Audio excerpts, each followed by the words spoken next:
Hello Shawarmas, it's Shawarma here. So now, welcome back to my Reading Buddy series. Just want to say that I'm sorry that I missed yesterday. I was supposed to do this yesterday, but today is Friday. Okay, here we go. This is a page-long book, and it's called Mr. Coyote Meets Mr. Snail. This should be interesting.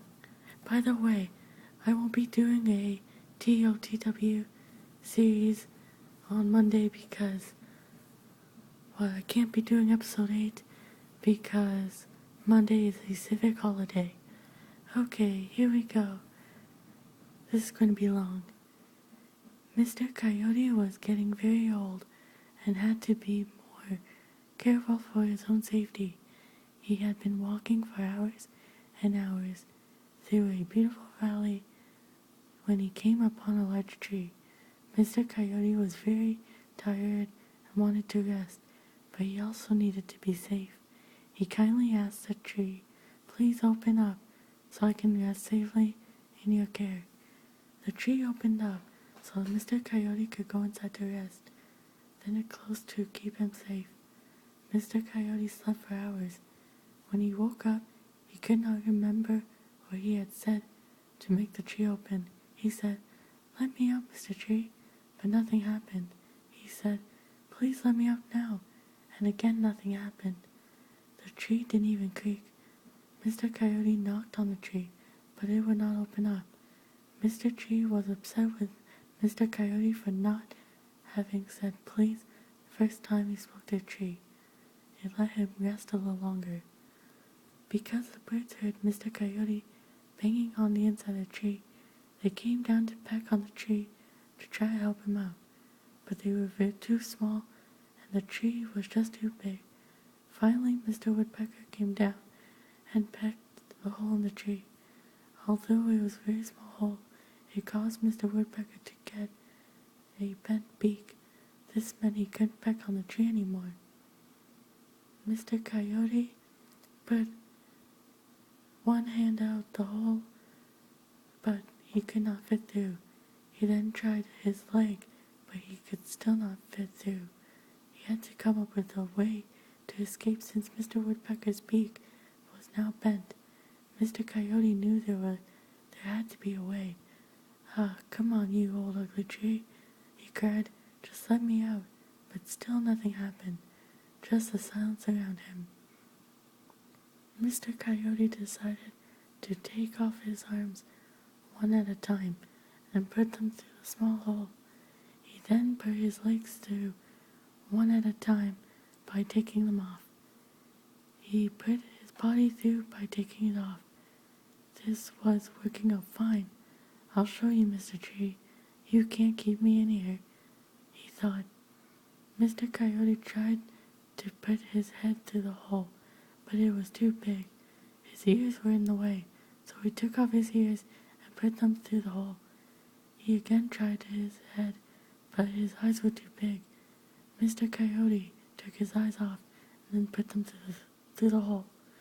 Mr. Raven saw the eyes and flew down to take them.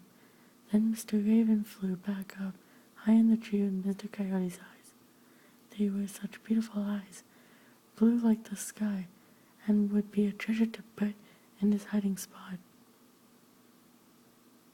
Mr. Coyote finally put his head through the hole. He then put himself back together, one piece at a time. He became a whole coyote again.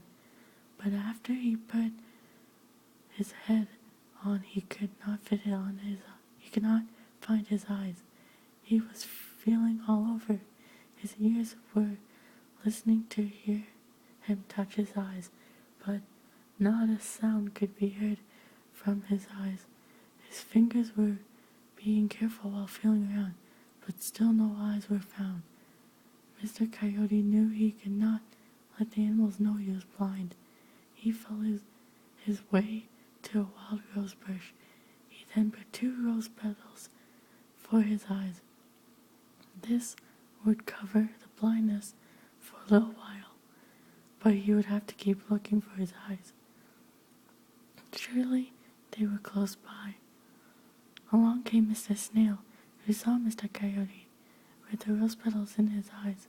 He asked Mr. Coyote, "Why do you have those rose petals in your eyes?"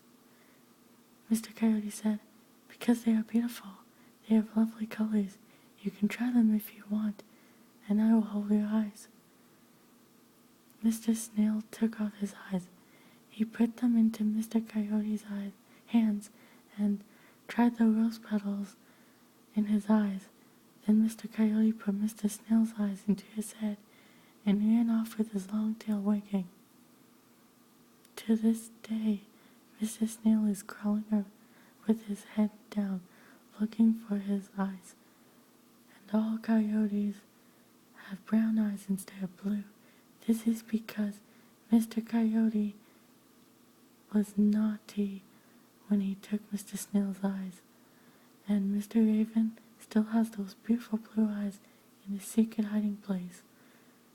But he cannot return them because the secret hiding place was so secret.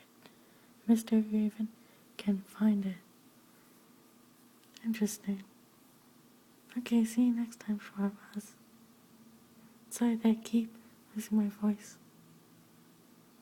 Follow me on Twitter. Link is down below. You can subscribe to my channel, like this video, comment down below, tell me what you think, turn notifications. Yeah, Shawarmas. See you next time, and enjoy the holiday. Enjoy the long weekend. Bye.